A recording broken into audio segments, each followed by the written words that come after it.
sometimes you see something moving in the hedges and you think, oh, hang on, is it one of those? And is it? And you're all lined up with our binoculars looking. We'll get the guidebooks out.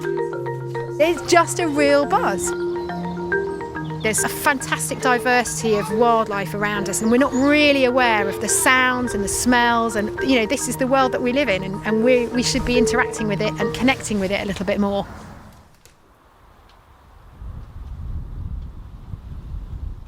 We've been in our house for about 9 years now, and our species count at the moment is 63, which is, I think, quite good going actually.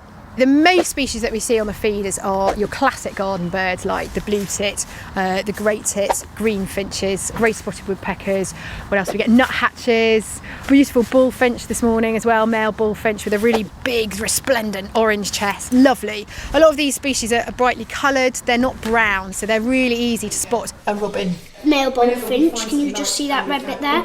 There's the red breast. Bird watching is a very accessible pastime. There's always something to see, and it's entertaining, it's educational, it's fun, and it's free. Like this.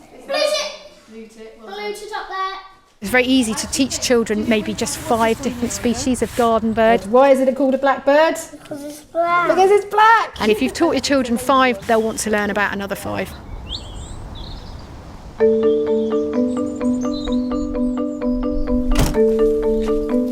If you want to encourage birds into your garden, all you need to do is put out your bird feeders and keep them topped up every single day. It's a very easy meal for them if they're coming to your feeders. There it is, it's like a takeaway. The Niger seed, the very fine, small black seed, will attract things like goldfinches. And then we've got sunflower seeds and peanuts, and that will bring in a lot of different species.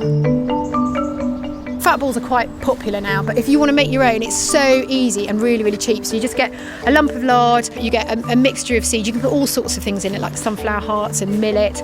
Melt the lard, mix it all up, squidge it into a yoghurt pot with a bit of string in it, or I used half a coconut shell, put it in the fridge or let it set for 10 minutes, half an hour, and then hang it out. And that is really energy-rich food for the birds.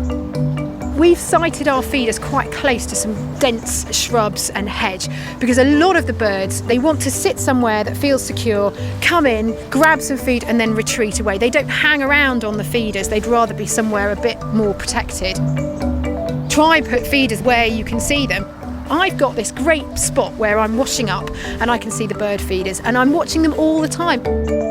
You need to have a little scruffy bit of your garden where there are a few weeds, maybe a little pile of logs or twigs or something like that. That makes for a lot of insect life, and there are many, many bird species that feed on insects.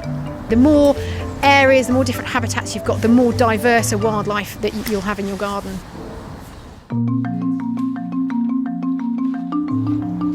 The thing about birds is they're ubiquitous. They are absolutely everywhere.